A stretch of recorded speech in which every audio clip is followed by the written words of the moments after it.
Léo, t'as un truc à dire? Voilà. Je reviens si tu veux. Je t'agresse pas là, ça va? Non, non, au contraire. Voilà. Ce qu'on voit derrière moi, Juste là, l'AFP. voilà, c'est par là que j'ai commencé ma carrière de journaliste à l'époque. Oui. L'agence France Presse. Alors évidemment, depuis, j'ai beaucoup évolué.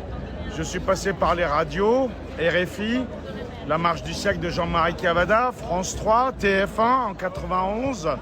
Bon, voilà, long parcours. Mais pour revenir à l'agence France Presse que j'ai quittée, premier réseau mondial d'information, contrôlé bien sûr par l'État français. Quel que soit le président, c'est l'État français. Aujourd'hui, le chef de l'État, c'est Macron. Donc l'AFP, premier réseau mondial qui informe toute la presse écrite mondiale, les radios, les télés, premier réseau mondial de correspondants, n'est plus une agence de presse. Aujourd'hui, moi, je l'appelle l'agence française de propagande. Voilà. Et l'AFP, c'est l'équivalent de la Pravda à l'époque de l'Union soviétique. Donc AFP, Pravda, même combat. On nous dit ce qu'on a envie de nous dire et le reste, on l'occulte. Alors un exemple, lorsque le président de la République française, Emmanuel Macron, est venu au Liban, quand j'étais sur place, à l'explosion du port de Beyrouth, on nous a montré les belles images. Tout le monde s'en souvient en France. Habak el-Bnen, il embrasse une fille. C'était à Jemaïzé, dans une ruelle, bloquée des deux côtés par l'armée. Tout était sous contrôle, organisé. Magnifique mise en scène.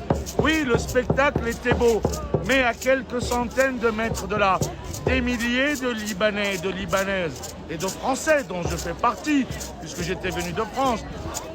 Nous étions 15 000 devant l'ambassade de France pour dire Monsieur le Président, si vous aimez le Liban, soyez aux côtés du peuple libanais et pas auprès de vos amis qui sont tous des criminels, des mafieux et des oligarques. Alors l'AFP, bien sûr, aujourd'hui aussi a occulté un événement il y a quelques jours dans mon quartier, à Paris 18e. On entend parler du jardin des Halles, le crack et les toxicos. Une jeune fille mineure a été violée dans la rue. La police a mis 45 minutes à venir parce qu'elle avait d'autres chats à fouetter en mettant des PV pour le pass sanitaire. L'AFP derrière moi est au courant depuis 10 jours. Pas un mot, information censurée. Pareil pour les médias traditionnels, BFM, CNews et les autres. Et même le service de presse du ministère de l'Intérieur. Quand sur Twitter, je vois tous les tweets de M. Darmanin, de M. le Président de la République, de Police Réalité, information censurée. Pourtant, il suffit d'appeler le parquet service de presse qui vous dira oui, ça s'est bien passé. Donc, évidemment, cette information, elle a choqué la France entière parce que la police ne vient pas sauver une femme qui se fait violer. Mais par contre, elle est présente sur ordre pour verbaliser tous les Français.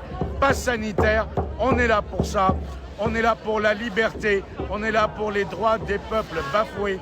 Pas celui uniquement de France, car nous sommes tous frères en l'humanité et ça va mal partout. Spécialement aussi dans un pays que j'affectionne, dans lequel je suis né, le Liban, où il y a encore 48 heures, à cause de la misère et de la ruine du pays, une femme a jeté son nouveau-né. Je ne sais pas si je peux en parler, mais la vidéo, elle a été diffusée. Elle a jeté son bébé dans les ordures parce qu'elle n'avait même pas, elle, les moyens de manger à sa faim. On jette les nouveau-nés voilà, dans les déchetteries. Et c'est insupportable, insupportable. Merci. Merci Léo. Merci.